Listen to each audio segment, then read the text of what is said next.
જગ્યાને બધા સિંહ જેવા ના થયા હરિભક્તો, ઘેટા બકરા નહીં, આમ ગણતીના પણ બધા સિંહ જેવા.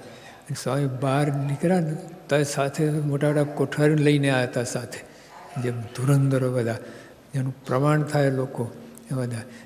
સાજ સમાજ બધું એમ સુરવીર બધું ચડે છે ચોગણો રંગ અનુભવ છે બધા. તે હરિભક્તો માથા આપેલા જે આમ સુરવીર થયા છે એનું કારણ શાસ્ત્રીમાય. શાસ્ત્રીમાયનું આ રીતનું જે લગ્ની ઉપાસના માટે તો એ એટલી સાચી વસ્તુ છે. આવા સ્પર્શ વક્તા એમને કંઈ માની લીધું નથી, ખૂબ ચકાસીને કંઈના ઉપાસનાની વાત અમે રાખી છે. અને સાક્ષાત્કાર પછી બીજું ખાલી એવું નહીં, સાક્ષાત્કારવાળા પુરુષ. હવે એમાં વિશ્વાસ ના, પછી આ લોકના બીજા ત્રીજામાં વિશ્વાસ કરીએ આપણે અને ફંટાઈ જઈએ ને બધું થાય, શું કહેવાય, કેવું કહેવાય.